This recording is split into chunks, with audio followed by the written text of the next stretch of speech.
नमस्कार मित्रों, हमारी सीरीज चल रही है ग्रहों के सिद्धांतों पर और आज हम बात करने जा रहे हैं आपसे ग्रहों के द्रव्य की। जैसे हम पिछले एपिसोड में बात किया था ग्रहों के रत्नों की, इसी प्रकार से ग्रहों के द्रव्य भी होते हैं।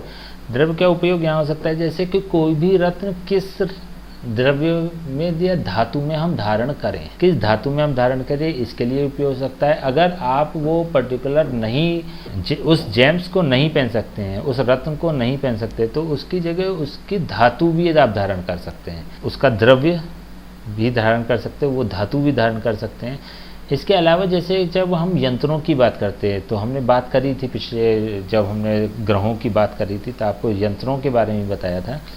तो जब यंत्रों की हम तैयारी करते हैं या यंत्र बनवाते हैं, जैसे सूर्य का यंत्र या चंद्रमा का यंत्र हमें धारण करने के लिए बनवाना होता है, तो उस पर्टिकुलर धातु पर, उस पर्टिकुलर द्रव्य की धातु पे हम उसको बनवा सकते हैं। तो यहाँ पे इसका उपयोग हो सकता है। बेसिकली रेमेडीज़ की बात हम कर रहे हैं, जितनी भी हम कर रहे हैं। तो एक छोटा सा जानकारी है जिसकी आपको नॉलेज होनी चाहिए, इसलिए आप तक पहुँचाया जा रहा है। सूर्य की धातु होती है या द्रव्य होता है, सूर्य का द्रव्य होता है सोना और तांबा, चंद्रमा का मणि और चांदी, मंगल का सोना और तांबा, बुध का सीप और कांसा, गुरु का सोना, शुक्र का चांदी, शनि का लोहा, राहु का अष्टधातु और केतु का अष्टधातु।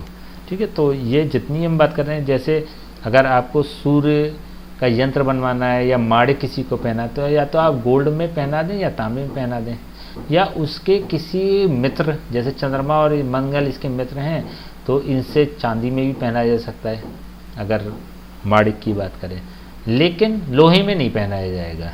या फिर नीलम की अगर बात करें तो नीलम अवॉइड करना चाहिए गोल्ड में पहनाने के लिए या चांदी में पहनाने के लिए, नीलम अवॉइड करना चाहिए। उसको किसी अष्ट धातु में या किसी इस तरह की उसमें पहनाना चाहिए। चांदी में इसलिए भी ले लेते हैं क्योंकि शुक्र को भी चांदी में कंसीडर किया जाता है, तो केवल चंद्रमा का नहीं शुक्र का भी कारक चांदी होता है, तो इसलिए नीलम मैक्सिमम लोग चांदी में पहना लेते हैं, है ना। तो जब भी आप किसी भी रत्न को पहनाएंगे तो आपको ये ध्यान भी रखना पड़ेगा उस पर्टिकुलर रत्न को किस द्रव्य की धातु में पहनाया जाए।